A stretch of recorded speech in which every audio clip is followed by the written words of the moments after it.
အဲ့တော့ကျွန်တော်တို့ဒီ online ကနေစာသင်နေတဲ့သူတွေအတွက်ပေါ့နော်ဒီ video ကတော့အသုံးတည့်မယ်လို့ထင်ပါတယ်အဲ့ဒါဘာလဲဆိုတော့အခုလိုမျိုး recording ဖမ်းနေတဲ့အခြေအနေမှာwhiteboard ပုံစံမျိုးလေးပေါ့နော်ဟိုချစ်တီချစ်ပြမယ်ကိုယ့်ရဲ့ recording ထဲမှာဒီလိုမျိုး whiteboard ပုံစံလေးရေးချစ်မယ်ဆိုလို့ရှိရင်ဘယ် recorder ကိုသုံးရလဲနောက်ပြီးတော့ဘာ software သုံးရလဲဆိုတဲ့ဟာကိုကျွန်တော်အခု video မှာပြောပြပေးမှာဖြစ်ပါတယ်အဲ့ဟုတ်ပြီကျွန်တော်တို့ကိုယ့်ရဲ့ဒီ video recorder ထဲမှာwhiteboard ဘယ်လိုသုံးလဲဆိုတော့တခြားသူတွေကတော့ software တီးတန့်သုံးကြလိမ့်မယ်ပေါ့နော် recording ထဲမှာဟိုတည်းကwhiteboard ဒီသုံးလို့ရတဲ့ဟာမျိုးတွေလည်းရှိကောင်းရှိပါလိမ့်မယ်အဲ့တော့ zoom နဲ့ကျွန်တော်တို့ record ဖမ်းနေဆိုရင်တော့ online ကနေစာသင်နေတဲ့သူဆိုရင်တော့ zoom ကတော့ရင်းနှီးပြီးသားဖြစ်ပါလိမ့်မယ်ဆိုတော့ဒီ zoom ထဲမှာကျွန်တော်တို့စာသင်နေနေပေါ့နော်ကျွန်တော် record မှတ်ထားလို့ရတယ်နောက်ပြီးတော့ whiteboard လည်းအဲ့ zoom ထဲမှာသုံးလို့ရတယ်ဆိုတော့အဲ့ zoom ကကျတော့ record ဖမ်းမှုဘာညာကအတန် quality ကကောင်းမကောင်းတော့မပြောတတ်ဘူးပေါ့နော်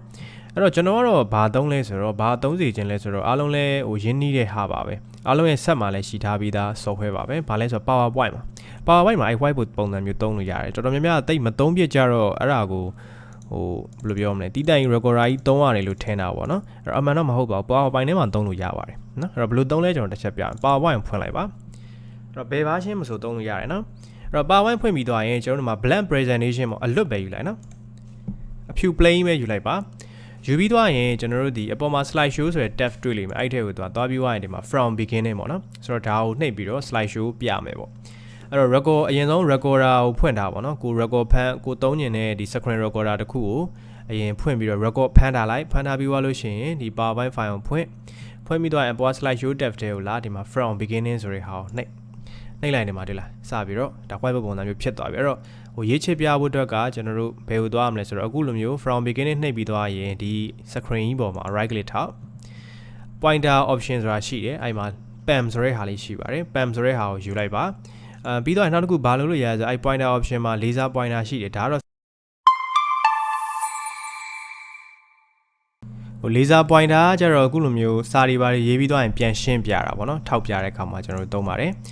အဲ့တော့နောက်ဒီမှာထပ်ပြီးတော့ right click ထောက်လိုက်ရင် pointer option မှာ highlighter ဆိုတာရှိတယ် highlighter ကတော့စာတွေကိုကျွန်တော်တို့ဒီလိုမျိုး highlight ပြတဲ့အခါမှာသုံးတယ်ပေါ့နော် okay အဲ့တော့ဒီ color တွေဘာမှပြောင်းလို့ရဆိုတော့ pen ပေါ့နော်ကျွန်တော်ခဲတံယူလိုက်တယ်ဆိုလို့ရှိရင်အဲ့ခဲတံရဲ့ color ကိုဒီ ink color မှာပဲကျွန်တော်ပြောင်းလို့ရတယ် highlighter ယူမယ်ဆိုရင်လည်း highlighter ရဲ့ color ကိုဒီ ink color မှာပဲပြောင်းလို့ရပါတယ်အဲ့တော့ရေးထားပြီးသားဟာတွေဖြတ်ချင်တော့ eraser နဲ့ဖြတ်ပါတယ်ဟုတ်ပြီနော်ကျွန်တော်တို့မှာတစ်ချက်ရေးပြမယ် pen ဆိုတဲ့ဟာကိုယူပါပြီးတော့ right click pointer option မှာink color ကိုကြိုက်တဲ့ color ကိုရွေးပေးလို့ရပါတယ်ခရမ်းရောင်လေးဆိုပါစို့โอเคဒါတော့မင်္ဂလာပါပေါ့ဒီလိုမျိုးရေးပါတယ်နော်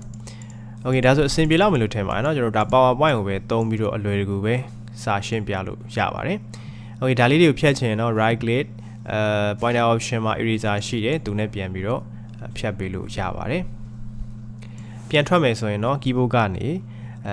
ESC key ပေါ့နော်ဒါမှမဟုတ် ESC key နှိပ်ပြီးထွက်လဲရတယ်ဒါမှမဟုတ် right click ထောက်ပြီးတော့ end show နဲ့ထွက်မယ်ဆိုလဲရတယ်ပြီးတော့မှဒီကို record လုပ်ထားတဲ့မလိုအပ်တဲ့အပိုင်းတွေကိုကျွန်တော်တို့ပြန်ပြီးတော့ဖြတ်ညက်ကလုပ်လို့ရတယ်ပေါ့နော် okay အဆင်ပြေမယ်လို့ထင်ပါတယ် okay အဲ့တော့ကျွန်တော်ရဲ့ဒီ YouTube channel လေးကိုလည်း subscribe မလုပ်ရသေးရင် subscribe လုပ်ပေးပါအောင်ကျွန်တော် Facebook page မှာလည်းနေ့စဉ် video လေးတွေအမြဲတမ်းတင်ပေးနိုင်အောင်ကြိုးစားပေးနေပါတယ်ပေါ့နော် okay နောက်ရက်ဒီမှာနောက် video လေးနဲ့တူပြန်လည်တွေ့ကြပါမယ်